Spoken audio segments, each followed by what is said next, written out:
Hello, this is Azita. Welcome to my channel. In here, I want to talk about the extrafusal fibers and also intrafusal fibers and some information about the Golgi Tendon organ.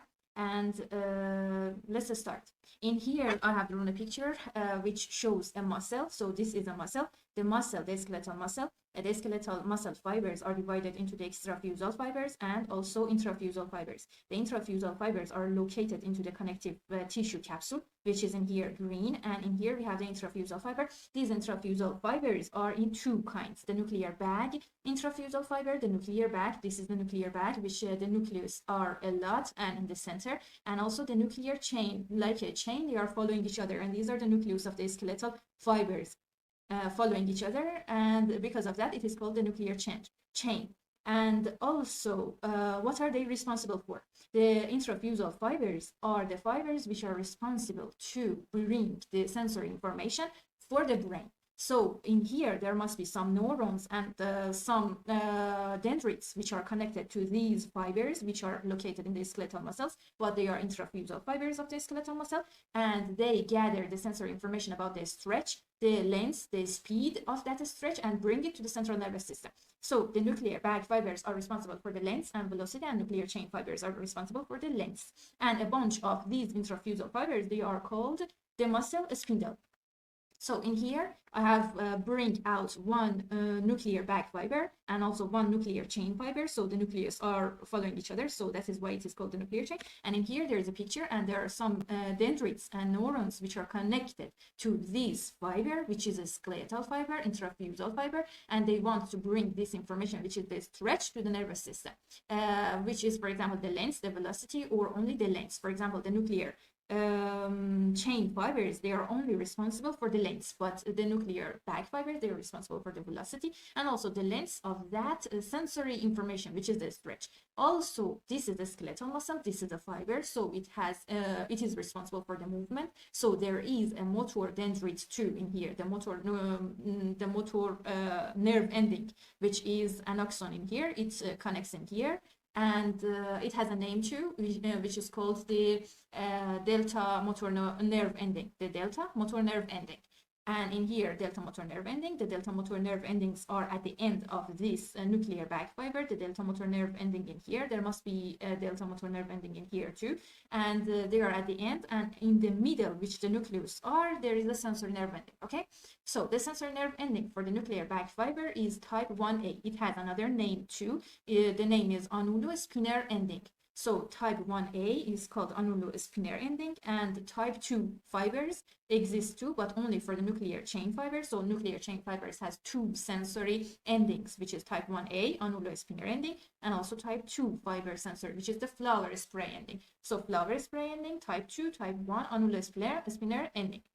And also it has the delta motor nerve endings, which are responsible for the movement. And this is how it looks like in the intrafusal fiber. But in here, I want to talk about its mechanism, how it works. For example, if the stretch happens for this muscle, the stretch is, this information is picking up from the intrafusal fibers to the sensory neurons, to the sensory nerve endings of these intrafusal fibers. For example, this is a bag fiber, nuclear bag fiber. At the end of these dendrites, I have drawn a picture in here. What happens? There is a mechanism. A stretch happens, then mechanically regulated ion channels, they open.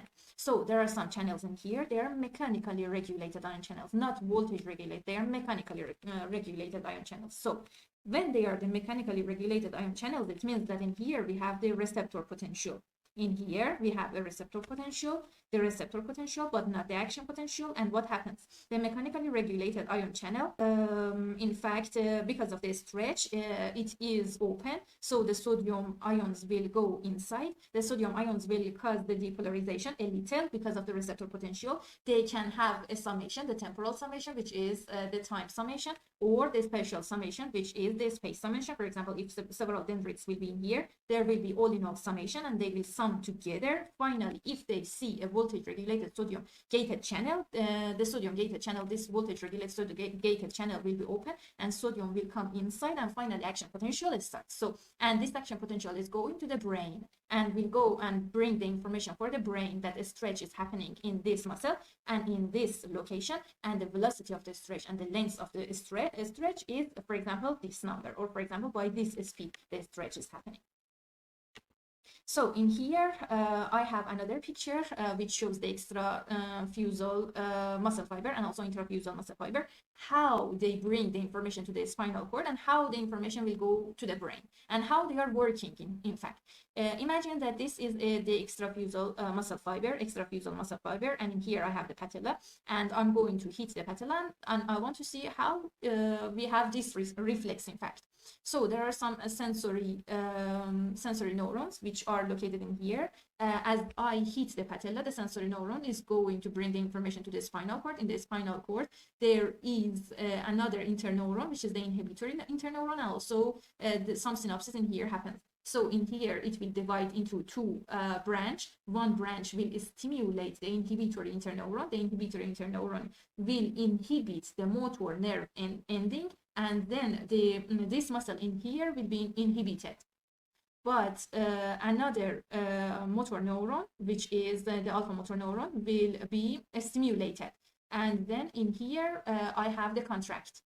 So the muscle in here will be contract, but the muscles in here will be relaxed. So all in all, what happens? The extrafusal muscle fibers. We have in here extrafusal muscle fibers, not intra, but only extra. So what happens? This is bringing the information to the spinal cord. And then in the spinal cord, it will have two branches. One branch will go for the inhibitory interneuron, and one branch will go directly to the alpha motor neuron. Just by the way, you must know that for the extrafusal muscle fibers, the motor neuron is called the alpha motor neuron. But for the intrafusal muscle fibers, we have the delta motor neuron, in fact. So what happens in here? The sensory information is going to the spinal cord. In here, it will be two branches, one branch for the interneuron inhibitory, and in here, it stimulates the inhibitory interneuron, and the inhibitory interneuron is inhibiting negatively the alpha motor neuron, which comes in here. So this will be relaxed, this will be contract, the leg comes up. So what happens for the intrafusal muscle fibers? Well, they have the sensory neurons too, for the length and velocity. And also they have a movement too. In here, we are going to talk how the motor neurons is going to affect these intrafusal muscle fibers. The sensory information, the stretch, the sensory information is going to the spinal cord. In here, there is an inhibitory interneuron which will be stimulated itself. It will inhibit the delta motor nerve ending of the intrafusal muscle fiber of here. So this will be relaxed, and it will stimulate the intrafusal muscle fiber of here. So all in all, the intrafusal muscle fiber, which was responsible for the stretch, in here there is a contraction. In here there is a relaxation part. There is not any contraction, and the muscle will be relaxed. So this is how they work. On the other hand, from the cortex, there is the corticospinal tract too. The corticospinal tract, which is coming down from the cortex, will affect these fibers in here. How? In fact, these corticospinal fibers will affect the fibers which are responsible for the contract and inhibit this contraction in here. And why this happens? Well, this information for this intrafusal muscle fiber may be so enhanced and also so strong. So when it goes to the brain, the information goes to the brain, then the brain and the cortex will send some fibers in here, so they inhibit a little these fibers, these intrafusal fibers, so they won't be so much stimulated, but only a little stimulated. I mean that if it will be so strong, the information will be so strong, the stimulation will be so strong. So if the stimulation is so strong, the corticospinal fibers will inhibit some fibers, which are the motor neuron endings, which are the, for example, the delta motor nerve endings, inhibit a little of this contraction. So this contraction won't be heavy enough, won't be so heavy, won't be so strong. Just it will be a little normal. So in fact, the cortex is helping to regulate this stretch, this contraction. In fact, the cortex voluntary is helping, so the muscle won't have lots of pressures, lots of stretch. And in here, I want to talk about Golgi tendon fibers. Well, as we talked about the, in here, I want to talk about the Golgi tendon fibers. We talked about the muscle, the skeletal fibers, extrafusal, intrafusal fibers, and how they are working. They are mechanically stretched and mechanically stimulated. But what about the Golgi tendon fibers? Well, here there is a tendon, here there is a bone, and this is the muscle. So the muscle is connected to the bone because of this tendon. And inside this tendon, there are some Golgi tendon fibers. These green colors are the Golgi tendon fibers. There are some fibers in this collagen fiber. So the blue one, which is around, is the collagen fiber. Inside the Golgi fibers, we have the Golgi tendon fibers. And what happens inside these little capsules? We have the Golgi tendon fibers. So what happens in here? There are some sensory nerve endings which will be attached to these Golgi tendon fibers, and they will bring the information to the brain. So what happens in here? For example, the muscle will be stretched, and then we want to see what happens. For example, the muscle will be contract, and we want to see what happens. For example, we are in the gym and practicing on the muscles. For example, on the muscles of the hand. We are in the gym and we are working on the triceps and also the biceps muscles, and we are working on our hand, and we want to improve the muscle. So what happens? As we are picking up as we are practicing, for example, this is the elbow joint, and here is tendon, and here is tendon, and these are the extrafusal muscle, and the bone, and so the biceps and also the triceps, and here there is a tendon. As we are working, the tendon will be stretched too. The tendon, this is the proprioception, the information impact. The tendon is receiving some information and bringing, and in fact, in here, the brain understands that, and the cortex understands that this is a proprioception information. What it means? It means that the tendon will be stretched, the tendon will be contract. So in here, a stimulation happens, the mechanical stimulation happens. This information is bringing to the spinal cord. In the spinal cord, it will be two branches. One is the stimulatory interneuron, the inhibitory interneuron, the stimulator interneuron. Look, the information is picked up from the tendon, but will affect the skeletal muscles. This is an important point. So how this is working? The information is picking up because the tendon in here is contract, is a stretch. Whatever happens in here, the information is picking up from this sensory neuron, which is type 1B this time. So type 1A was for the previous intrafusal muscles, but in here we have type 1B.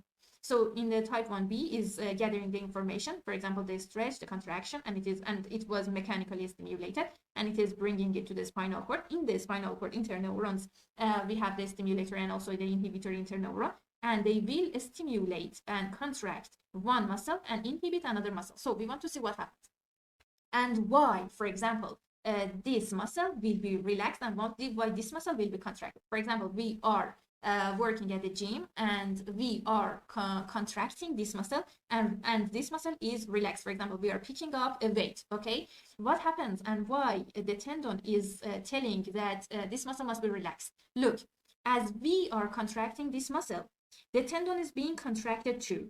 And as much as it will be contracted, this bone is going to be near and near, and the tendon will be smaller and smaller and smaller in size. So because it is going to be contracted, but this is not good for the tendon. Tendon needs relaxation. So it brings this information that I'm so much contracted, and there is a high contraction in here to the spinal cord. In the spinal cord, there must be an inhibition in here. So the hand and this muscle will be a little relaxed, and this muscle will be a little contract. So this tendon rests. So the information is like this. This extrafusal muscle fiber was contracted a lot because I am picking up a heavy weight.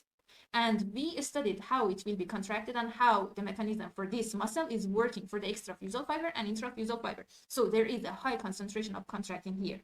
This tendon cannot tolerate this. So we'll tell there is so much contraction in here and a stretch in here, and the information will bring in here at the spinal cord because it wants to be so quick, and we want so the pressure goes away, as quick as possible. So in fact, in here there is a stimulation for the contraction of this muscle, so there will be a rest for this tendon, and the relaxation for this muscle, so there will be a rest for this tendon.